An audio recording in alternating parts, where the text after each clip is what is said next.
किसी भी व्याकरण को समृद्ध करने के लिए अनेक प्रकार के शब्दों का प्रयोग किया जाता है और यह सभी शब्द मिलकर शब्द भंडार कहलाते हैं। हिंदी भाषा में अर्थ के आधार पर शब्द के 6 प्रकार होते हैं।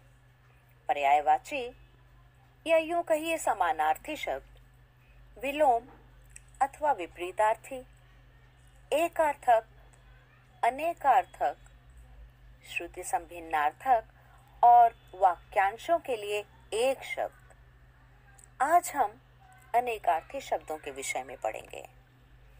हिंदी भाषा में ऐसे अनेक शब्द हैं जिनके एक से अधिक अर्थ होते हैं, यानी एक से अधिक अर्थ देने वाले शब्दों को हम अनेकार्थी शब्द कहते हैं। हम रोजमर्रा की जिंदगी में बहुत सारे ऐसे शब्दों का प्रयोग करते हैं जिनके 2 अर्थ निकलते हैं। जैसे व्यंजन।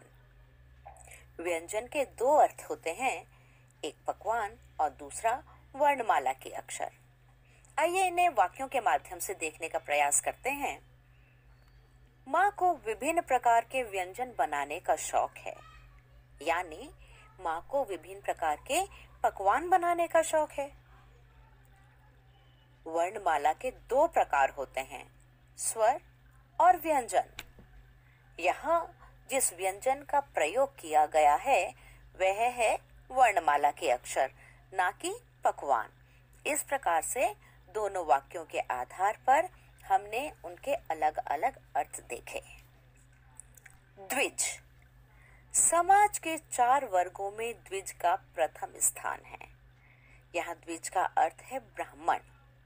आप सभी जानते हैं कि समाज को 4 वर्गों में विभाजित किया जाता है और ब्राह्मण का स्थान सर्वोपरि रखा जाता है। द्विज का दूसरा अर्थ है पक्षी। आकाश में द्विज स्वच्छंद विचरण करते हैं। यहाँ जो द्विज आकाश में विचरण कर रहा है वह है पक्षी। इस प्रकार द्विज के 2 अर्थ हुए, ब्राह्मण और पक्षी। सोम। सोम पूजा में प्रयोग आने वाली वस्तु के साथ साथ एक औषधि के रूप में भी प्रयोग होता है। यहाँ पर सोम से अर्थ आपका दिन से नहीं है। यहाँ सोम से अर्थ है कर्पूर, जिसको कि हम लोग पूजा में प्रयोग में लाते हैं। समुद्र मंथन में सोम निकला था। यहाँ सोम का अर्थ है अमृत। आप लोग जानते हैं कि जब समुद्र मंथन हुआ था तो समुद्र मंथन में एक अमृत कलश निकला था। सुर। संगीत में 7 सुर होते हैं, यानी 7 स्वर होते हैं।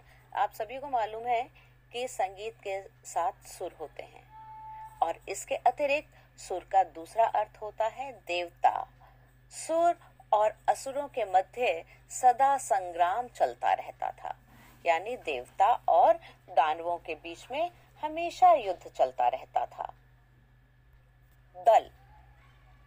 सेना का दल शत्रुओं के आक्रमण का जवाब देने के लिए चल पड़ा। यहाँ सेना का दल से अर्थ है सेना का समूह। कमल दल का प्रयोग पूजा में चढ़ाए जाने वाले कमल के साथ साथ औषधि के रूप में भी प्रयुक्त होता है। यहाँ कमल दल का अर्थ है पत्ता, ना कि समूह। मुद्रा। प्राचीन काल में सोने की मुद्रा चलती थी। आपको पता है ना कि पहले के जमाने में रुपए नहीं हुआ करते थे। आजकल हम लोग कागज के नोट प्रयोग करते हैं, लेकिन उस समय में सोने की मुद्रा यानी सोने की मोहरें चलती थी। नृत्य में हाथों की मुद्रा व चेहरे की मुद्रा का विशेष स्थान है। यहाँ पर हाथों की मुद्रा से अर्थ है भाव। नृत्य में अपने मन के भावों को हम मुद्राओं के द्वारा प्रकट करते हैं, तो ये मुद्राएं हमारे भाव होते हैं जिनके द्वारा हम अपने स्थितियों को दर्शकों के समक्ष रखते हैं। इस प्रकार से हमने आज कुछ उदाहरणों के माध्यम से अनेक अर्थी शब्दों को सीखा और इस प्रकार बहुत बड़ा भंडार है इन अनेक अर्थी शब्दों का, जिन्हें हम अलग अलग कक्षाओं में आगे पढ़ते रहेंगे। धन्यवाद।